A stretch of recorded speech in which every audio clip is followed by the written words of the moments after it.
Patan science centre ખાતે telescope અને drone technology પર વર્કશોપ યોજાયો.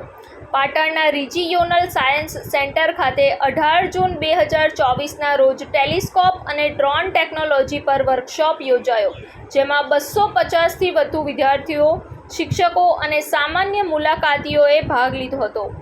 નિષ્ણાંત ગાઈડ દ્વારા ઇન્ટરેક્ટિવ મોડેલના માધ્યમથી ટેલિસ્કોપ, તેના પ્રકારો અને સિદ્ધાંતો તેમજ ડ્રોન ટેકનોલોજી અને તેના વિવિધ પ્રકારો અને ઉપયોગો સાથે તેને ઓપરેટ કઈ રીતે કરી શકાય તેના વિશે સહભાગીઓને નિદર્શન કરવામાં આવ્યું હતું.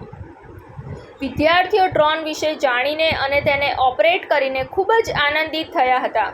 સાયન્સ સેન્ટરના પ્રોજેક્ટ ડાયરેક્ટર ડૉક્ટર સુમિત શાસ્ત્રીએ જણાવ્યું હતું કે સાયન્સ સેન્ટર બાળ વૈજ્ઞાનિકોને પ્રોત્સાહન આપવાના ઉદ્દેશ્ય સાથે ઇનોવેશન ક્લબ અંતર્ગત આયોજિત વિવિધ વૈજ્ઞાનિક વર્કશોપ અને પ્રવૃત્તિઓ દ્વારા વિદ્યાર્થીઓના વૈજ્ઞાનિક જ્ઞાનને પ્રોત્સાહન આપે છે.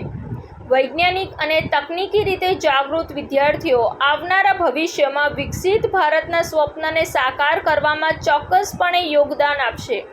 રિપોર્ટ અનિલ રામાનુજ સાથે સંજીવ રાજપૂત, TV9 ગુજરાત, રાધનપુર, પાટણ. જોતા રહો TV9 ગુજરાત, નિર્ભય, નિષ્પક્ષ, નિરંતર.